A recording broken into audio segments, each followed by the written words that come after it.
Hello students, today we will study the poetic devices of the poem The Ant and the Cricket. We have already studied the summary of this poem in my previous video. Now let's see the poetic devices. First of all, you should get to know what poetic devices are. Poetic devices are actually the literary devices which are used to create rhythm and to increase a poem's meaning or to intensify mood or feeling. Right? In this poem also, some important poetic devices are there which I am going to discuss with you. The first poetic device is personification. And what is personification? It is used when human qualities are given to animals or non-living things. Right? As you see the example in your poem, he pronoun is used for cricket. But cricket is an insect. Then why he is used? Because here poet has personified the cricket. He has given him human qualities, right? In most of the places, I, first person pronoun I is used. But actually these pronouns we use for human beings. But here the ant and the cricket are personified as humans, as they are talking and thinking like humans. That's why personification is there. Now, the second poetic device is metaphor. What is metaphor? It is a poetic device that shows comparison between two things that are unrelated but share some common features. Right? Like two things are there which are not related to each other but they look same. It means they have some common things. Like, see the example. The last line of your poem.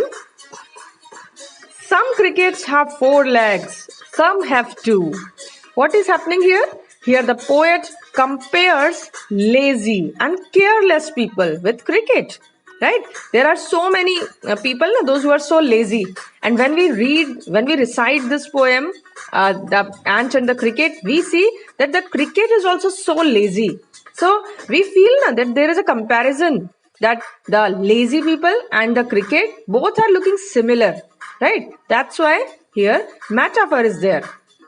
Now let's see the third poetic device, that is repetition. And what is repetition? It is when a word is repeated more than once. Right? Like if you see the examples, we ants never borrow, we ants never lend. Some crickets have 4 legs, some have 2. So here you watch that ants. This word is repeated 2 times. Some and again some, again that is repeated 2 times. So that's why here repetition is there. Okay. Now fourth poetic device is alliteration. Now what is alliteration? Alliteration is the repetition of initial consonant sounds. Initial means starting. Like suppose 2 words are there and both the words starting sound is repeated, right? So in that case there will be alliteration. Like if we see the example from your poem, the line is, says the ant to the cricket, I'm your servant and friend. Says, servant. You're watching? Both the words are starting with sounds, right? So that's why here alliteration is there. Means you have to see that the words starting sound you have to see. Sentence starting word is not compulsory, right? Okay. Now the last poetic device is rhyme scheme. What is that? The ordered pattern of rhyming words at the ending of lines of a poem. That is called rhyme scheme. And it is always represented by letters of English alphabets. And if we see your poem, see, this is your poem's first stanza. And I have highlighted all the last words. See, first line's last word is sing. So we will give it the name A, means we will represent it by A. Then second line's last word is spring. So it is rhyming with sing, right? Sing, spring.